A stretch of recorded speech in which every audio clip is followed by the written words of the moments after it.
TIAA is on a mission. Why? Because 54% of Black Americans don't have enough savings to retire. So in collaboration with big-name artists like Wyclef Jean, TIAA released Paper Right, new music inspiring a new financial future. With 100% of streaming sales going to a nonprofit that teaches students how to invest. Stream Paper Right now and help close the gap. Hey guys, welcome to this week's podcast episode. I'm really excited about today's guest. He's multifaceted and multi-talented. His name is Dick Wybrow.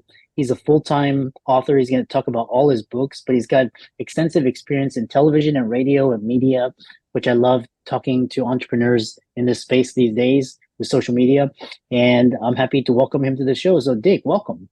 Dr. Lou, thank you for having me, and I'm excited to be called multifaceted because that could be called talented or somebody who is unable to pick a single career. Because I've done a lot of different stuff along the way, but no, I'm really excited to be here from sunny, beautiful Auckland, New Zealand.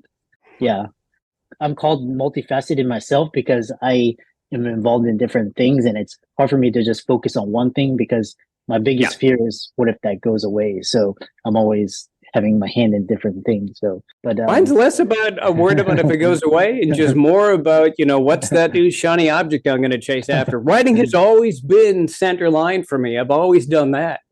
Yeah. But, from, like I said, from stand up to radio to TV and all the various script writing in between, it's always been like, I'm like a cat or like a little dog running through a field, seeing a bug fly away. Yeah.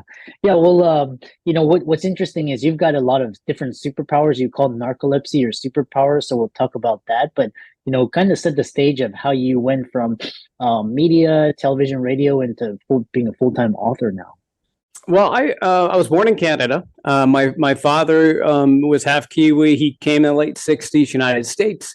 And they were like, oh, you can't come in here. We're all filled up on Kiwis. Go to Canada. They'll take anybody. So he went to Canada, met my mother. But he always wanted to be in the United States. And so I spent the first 9-10 years of my life in Canada.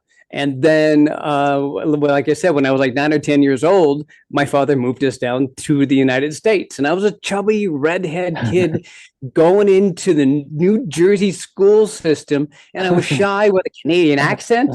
And that was baptism by fire, man. That was so I didn't have a whole lot of friends. And I was that sad little kid sitting at the lunch table by himself, and these kids would come over every now and then and they would take like my pudding. And so and for a chubby little 9-year-old, the pudding was everything, man. That was my best friend at that time. And so they would come over and they would always start the same way. They'd always start off by saying, hey, what you got for lunch today? And then they'd come in and I wouldn't say anything. I would clam up and they would go and snatch the best thing, which was always my pudding, and they would go off. And one day I just kind of snapped. I don't know what it was. I just snapped. And they came over and I went, well, they go to me, they say, so what you get for lunch today? As they always did. And I go, well, I've got booger sandwiches and I got eyeball pate. And they just started laughing. And then one dude kind of puts his hand on my shoulder, walks off. And most importantly, they left my pudding alone. So in that moment, I learned so many things. One was about the power shift of humor. If you've got somebody laughing, suddenly now you've got a bit of a seat at the table. You're in control, right?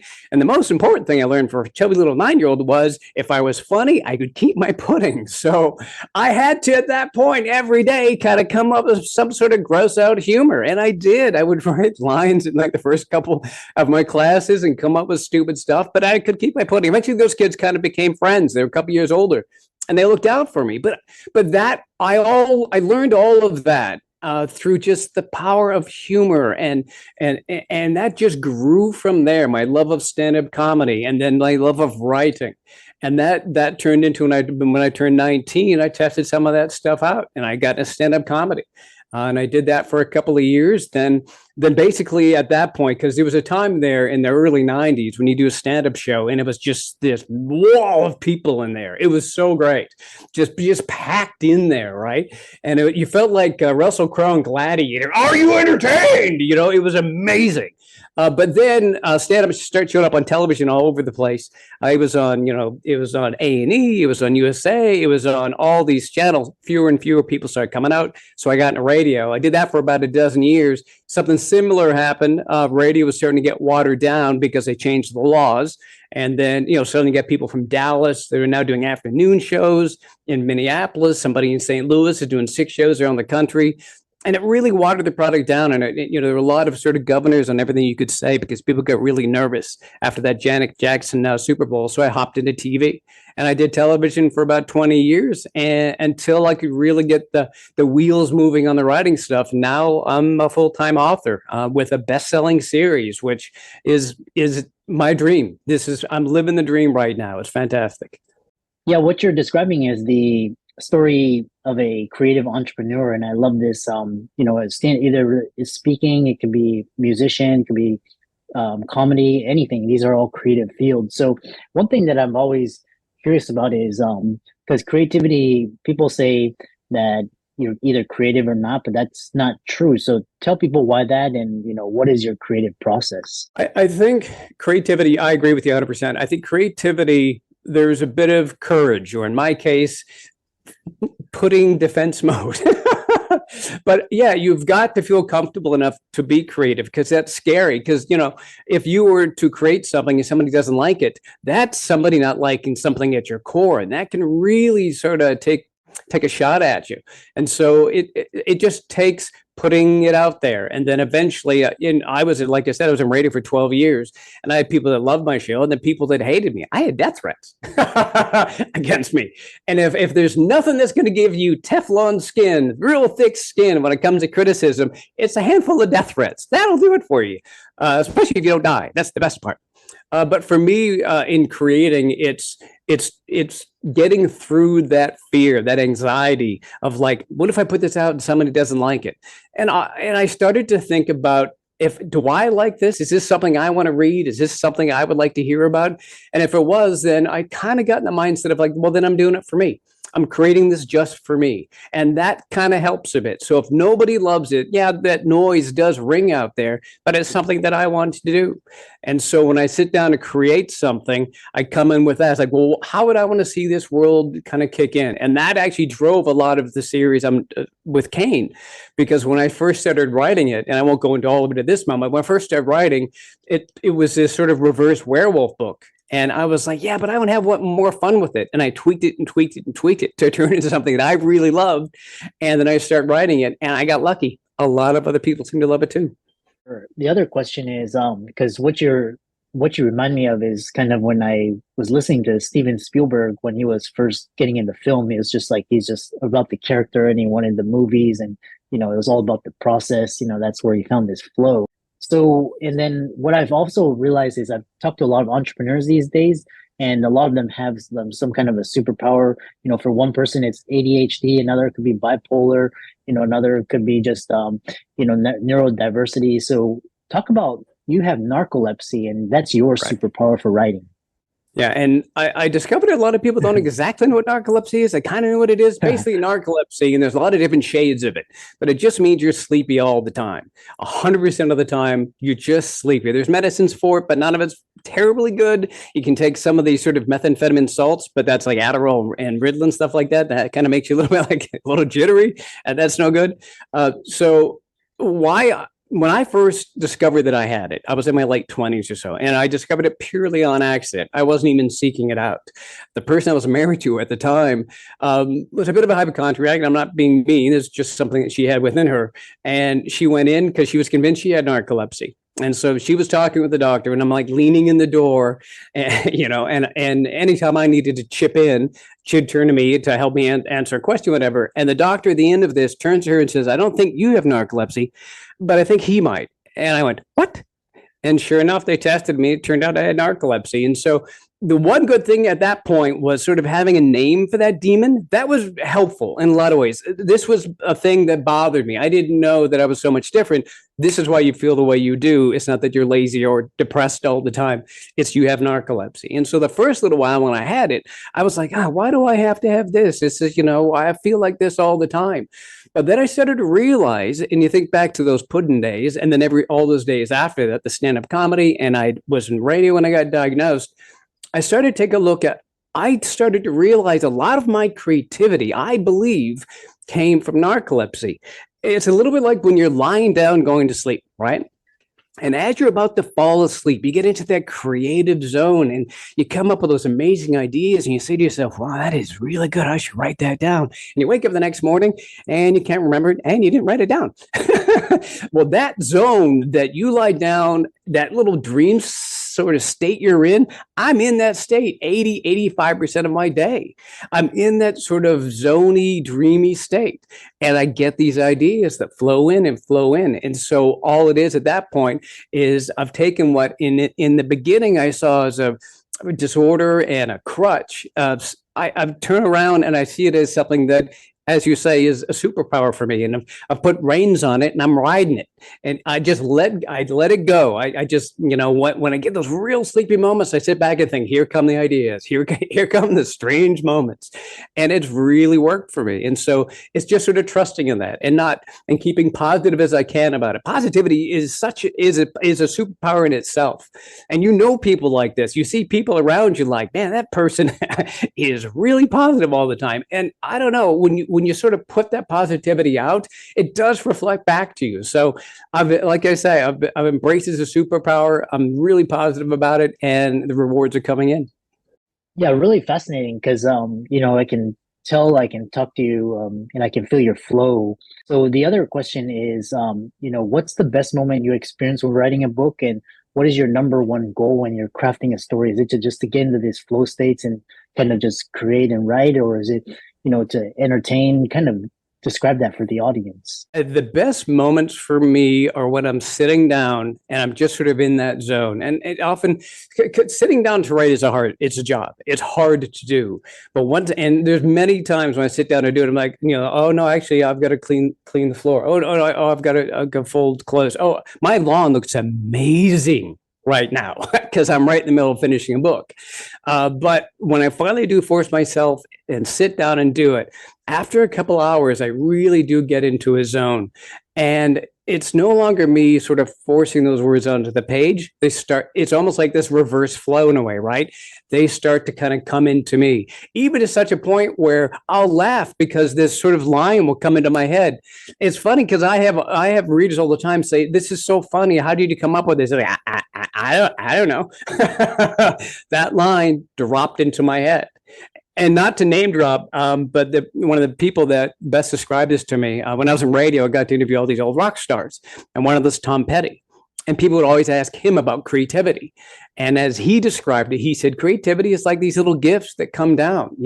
I can sit and try and write something, but really they just sort of come down on their own schedule when they want to come on down, and you just got to be able to recognize those and embrace those. And so that's what it is for me, getting down into that zone, creating an environment to where I am open to those gifts coming down. And they do. And that's how the best stuff comes out onto the page. And so that's part of my creative process. It's working into that creativity, which almost seems counterintuitive. Just that job, sitting down at the desk, making myself do the thing I want to do. It's still hard to do. Making myself do what I want to do, and then opening myself up to that flow. Yeah. And then the next question is, when you're creating this, so, a lot of people, they either create for themselves, to help them, or others create for others. And so when you do this creative process and at the end of the process, let's say, how do you deal with criticism? Right. Like somebody doesn't like it, or, somebody loves it. How do you deal with that? Like I said, I have an advantage because I had death threats. So I'm not bothered by criticism. And to be honest, I see criticism as just more noise. But not even negative. Somebody was so engaged in what you wrote, what I put on the page. Somebody was so engaged, they sat down, took the time, pulled their phone out, opened the app, and typed something in. So that's somebody who's actually engaged in the writing. So I take that as a positive, regardless of what they might say. And there's plenty of times somebody might say something in a review of stuff they didn't like. And I've heard this many times. Somebody comes on and goes, oh, actually, I like that thing he didn't like. And then they might end up buying the book, which is totally great, which is totally fine with me. But my goal when I sit down and write is selfishly just to entertain myself. I just try and enjoy, the process, and I try and enjoy the characters, the interaction. And if I'm kind of laughing and enjoying the ride, it turns out in the end, other people do too. And, and it's also being sort of open when that starts to develop. And I have to remind myself of this. Like when I first sat down to write Cain, and I can't believe this, it was literally just over a year ago, not this past December, the December past. But when I sat down in my little quarter of a garage in New Zealand, it was just me. I was the only fan of Cain there was. But then when that grows, you start to have to be able to share your heart with these other people, because now they're invested. Now they have an emotional investment. And now I have an obligation to them to make sure that it's all going to be right. In fact, I had this amazing experience when I was just starting to write book 3. And I was sort of struggling with it. And I had some ideas, but I wasn't exactly sure where I was going to go. And every now and then, I get readers that reach out to me, these reader groups. And I've spoken to people in Canada, the US, in Australia, and this one was in the UK. And so there's a Zoom call like you and I are talking right now. And I sat down and I was talking to this group in the UK, and this lovely woman in the UK who'd read the first 2 books. And all she said to me, and keep in mind, that morning I've been struggling about, it's missing something. I can't get something. And she goes like, I can't wait to hear more about Cain's childhood. Because what happens in the story, real briefly, is Cain was a wolf who gets bitten by this infected man and turns into a 6'7" French Canadian. And the book is about him trying to discover the secret to turn back into a wolf again. But for a year, he spent on this farm in British Columbia with this lovely couple who took him in. And basically, he was a wolf raised by humans instead of a human raised by wolves. But they taught him about how to be human. And I allude to this through the first 2 books. And so she said, I can't wait to find out more about what that year for him was like as he grew from a teenage boy into this full-grown man, what that experience was, what these human parents said to him. And I sat back and I came up to the mic and went, that's funny, because that's exactly what I'm doing in book 3. It's so funny you mentioned that particular thing, but she was exactly right. That's exactly when that needed to happen. And so it was almost this crazy sort of, I don't know, call it like a collective heart or collective brain. That's some desire that she had. And she was exactly right. That's where the story needed to go, and heavily influenced book 3. And she's a good friend of mine now, especially because she's been such a part of that. So I guess, like I say, part of the creative process comes from within, but it's also about opening yourself out to some of the environment around you, avoiding the negativity. But when you get that positivity, take that in, you might be able to use it. Yeah, I find the reviews are usually somebody takes the time to put a review, either positive or negative. It's either they really loved it or they, didn't like it because they're gonna, but always take it as feedback. And like I said, I kind of do this I'm curious about other people, and I want to talk to different people and learn things and get new insights and, share that. So you can use that negativity in a positive way too, by the way. And this is something I've talked about to a number of authors, or even not even just authors. If you're in any creative field, like I was in television for 20 years, and I had a lot of haters. It's just the nature of the industry. I had a lot of people, especially the higher you rise up and higher you rise up, because I became an executive producer. I had a lot of people that really would try and take shots at you. Even those frenemies, those people that smile at you, but they're sort of jabbing a knife in your side. And I tell you what, when I would be lying in bed, because I worked 10-hour days right before I became a full-time author late last year, I'd be lying in bed and I would think about those haters I had at the office. And I would be like, oh, I've got to start work. My work day started at 7:30 in television, but I would get up at 3:30, 4 o'clock to write. And on those days I was lying there going, oh, I'm too tired. I don't want to do this. I would think about how happy that would make those haters in my life, how just the joy that would give them if they heard me go, no, I don't want to do my dream right now. And I would use that to get my butt out of bed. And I was like, I'm not going to make them happy. I'm going to use their negativity as fuel to get my butt out of bed and in that chair. So you might have detractors, but use their negativity against them and let that power you. It works. It absolutely works. It got me out of bed dozens and dozens of times. Yeah, I love that. So kind of briefly tell the audience about what the book is about, how they can find it, and how they can find you and your work. Yeah, it's as I mentioned, Cain it's a fun story. It's called humorous fantasy, but I myself, I'm not a huge monster book reader. I've never really read a lot of monster books. I read Mary Shelley's Frankenstein back in high school, I think. So it's not really a monster book. Basically, like I said, it's about this wolf who gets bitten by this. It turns out to be a super soldier. In fact, a super soldier. But the bite turns him into a human the next day. He turns into the 6'7" French Canadian, and now he's out there searching for the answers, the clues that he needs to turn back into a wolf, because he wants to be a wolf. He's seen humans. He's like, yeah, I don't want to do this. I prefer to be a wolf. Running around naked through the forest is how I want to go. He could do that as a human, but he'd probably get incarcerated or frostbite in some very unfortunate places up in Canada. So that's what this story is. And he's joined by this young woman named Imelda. And she's a former criminal, maybe not so former criminal, but she gets involved in his quest. And so the story is, and it sounds like, this is it's a funny book. People tell me it's a funny book, but I don't really classify it as like a fantasy or monster book, because basically it's about two people that don't quite fit into the world.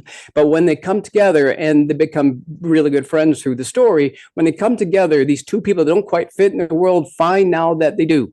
And we all know people like that. We all know those friends that sort of that other piece that we're missing that fit in there to help us slide through life a little bit better. And really, it's a story about people who become friends. And it's fun. I've had a blast doing it. I'm just finished. Like I said, I'm just finishing up book 4 right now.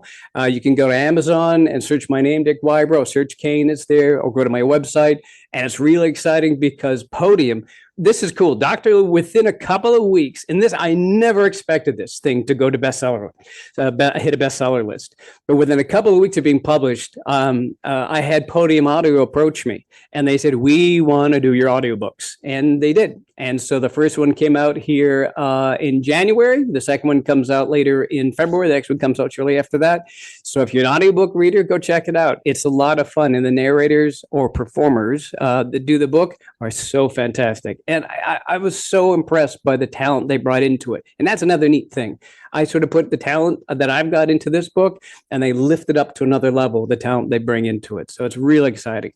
What a fantastic conversation. And for all the audience out there, be sure to check out Dick's works. All of these links will be in the show notes, and be sure to give him a like and follow, as well as his book. It's on Amazon.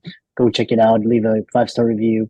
And with that, thanks so much for coming onto the podcast and talking about the creative process. Thank you, Dr. Hill. I really enjoyed it.